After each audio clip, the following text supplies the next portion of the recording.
আসসালামু আলাইকুম গাইজ। তো আমি কিভাবে নবাবী সেমাই রান্না করি তার পুরো রেসিপি থাকবে এই ভিডিওতে।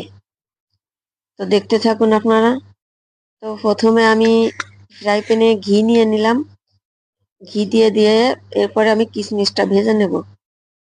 তো কিশমিশটা যখন আমার ভাজা হয়ে গেছে, এর মধ্যে আমি বাদামটাও ভেজে নিচ্ছি শুকনা ইসে, যেহেতু বাদামের খোসা ছাড়াবো সেজন্য। তো আমি কিশমিশটা ভেজে নেওয়ার পরে আমি এখানে বনফুল লাচ্চা সেমাই ইউজ করছি। আপনারা ইচ্ছা করলে যে কোনো লাচ্চা সেমাই ইউজ করতে পারেন। তো লাচ্চা সেমাইয়ের ভিতরে আমি প্রথমে আমি ফ্রাই প্যানে ঘি দিয়ে দিছি, তার ভিতরে লাচ্চা সেমাই দিছি আর গুঁড়া দুধ আর হচ্ছে চিনি, তিনটা একসাথে দিয়ে ভেজে নিতে হবে। তো এখানে একটু ঘি বেশি দিতে, আমার ঘি কম হয়ে গেছিল, তার জন্য আরেকটু ঘি দিয়ে দিলাম।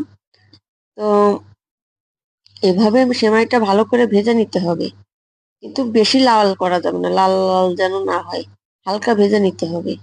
তো ভাজা যখন হয়ে যাবে, তো আমি যেহেতু দুইটা লেয়ার করব, এই জন্য আমি আমার এই যে সেমাই রাখি যে ইয়েতে, যে পাত্রে, সেইটার ভিতরে আমি প্রথমে যতটুকু লেয়ার দেবো সেই প্রথম লেয়ারটার ই করে সুন্দর করে মানে বিছাই নিছি সেমাইটা সমান করে চারিদিকে। তারপর আমি খোসা উঠানো বাদামটা ঘি দিয়ে ভেজে নিলাম। ভেজে নেওয়ার পরে যখন বাদামটা একটু ভাজা ভাজা হয়ে যাবে, তখন উঠাই নেব।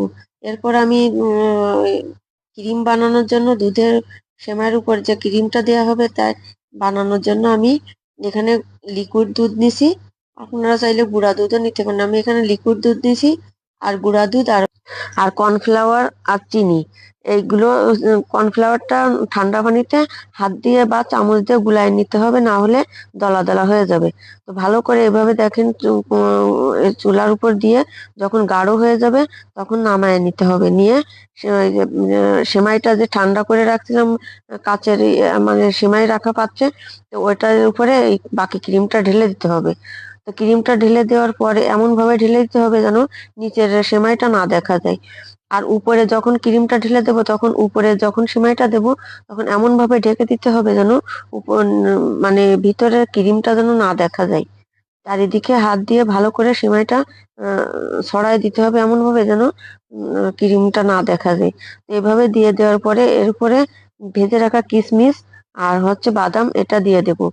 খুব বেশি বাদাম কিশমিশ দিলে সেমাইটা বেশি মজা লাগে। তো আপনারা ফ্রিজে, নর্মাল ফ্রিজে রেখে এভাবে ই করে কিশমিশ বাদাম দিয়ে নর্মাল ফ্রিজে রেখে তারপরে খাবেন। তো অবশ্যই নর্মাল ফ্রিজে রেখে খাবেন, না হলে সেমাইয়ের মজাটা পাবেন না। তো এখন আমি এই সময়টা ফ্রিজে রেখে দেবো। তো সবাই ভালো থাকবেন। আল্লাহ হাফেজ।